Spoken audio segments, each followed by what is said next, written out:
حضرت امام شافعی فرماتے ہیں میرے علاقے کا ایک نوجوان تھا، عالم فاضل نہیں تھا پر نیک بڑا تھا، میرے ساتھ حج کرنے آ گیا اور مجھے وہاں جا کے پتا چلا وہ بھی آیا ہوا ہے۔ فرماتے ہیں وہ حج میں بڑی کوشش کرتا اس سے ملنے کی، تو کہتا حضور کیا حج میں باتیں کرنی، رب رب نہ کریں۔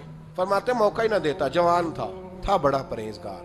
فرماتے ہیں وہ جب بھی دعا کے لیے ہاتھ اٹھاتا تو کہتا یا اللہ مجھے قبر میں بھی نماز کی اور قرآن کی توفیق دینا۔ ایک دن وہ حتیم کے پاس بیٹھ کے قرآن پاک پڑھ رہا تھا، میں 2-3 دفعہ گزرا تو پڑھ ہی رہا تھا، میں نے کہا آج قابو آ گیا ہے۔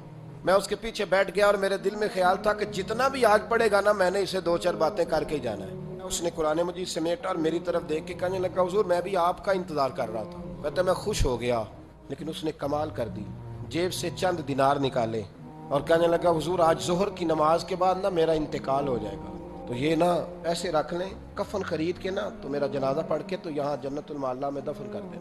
امام صاحب کہتے ہیں میں اگلے لفظ کہنے لگا تھا کہ مجھ پہ سختہ آ گیا، کہنے لگا حضور مہربانی کر دیں کہ آپ میرے علاقے کے ہیں۔ میں چپ کر گیا۔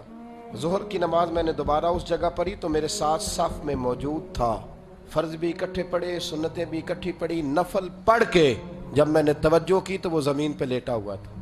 آپ فرماتے ہیں میں نے غسل دیا، کفن دیا، دفن کر دیا۔ کئی سالوں کے بعد میں دوبارہ آیا، اسی جنت المعلا میں مجھے ایک اور جنازہ پڑھنے کا موقع ملا۔ میرے دل میں ہمیشہ خیال آتا تھا کہ وہ تو کہتا تھا یا اللہ قبر میں بھی قرآن کی توفیق دینا، تو یا اللہ مجھے دکھا وہاں پڑھتا ہے کہ نہیں پڑھتا۔ تو امام صاحب فرماتے ہیں وہ میرے دل میں بات تھی، اللہ نے موقع دیا، میں دوبارہ جنازے میں گیا تو جو قبر کھودی گئی وہ اس کی قبر کے بالکل ساتھ تھی۔ اچانک میری نظر پڑی تو قبر کی دیوار گر گئی، لوگ پریشان ہو گئے، کہنے لگے آپ عالم اب آپ بتائیں کیا کرنا ہے؟ تو کہتا ہے میں نے جھانک کے ذرا آگے دیکھا تو اندر بیٹھ کے قرآن پاک پڑھ رہا تھا، تو میری طرف دیکھ کے کہنے لگا السلام علیکم امام صاحب، یہ دیوار شیوار کوئی نہیں گری، یہ اللہ نے آپ کی دعا قبول کر لی ہے، آپ کو پتہ چل گیا نا رب نے مجھے قبر میں بھی قرآن پڑھنے کی توفیق عطا فرمائی۔ بھائی قرآن پاک سے دلچسپی، شوق پیدا کریں، ذوق۔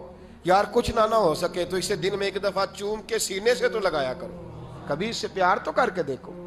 یہ اللہ کی کتاب ہے اور اس کا ایک ایک حرف وہ ہے جس کی تشریح مدینے کے چاند نے بیان فرمائی۔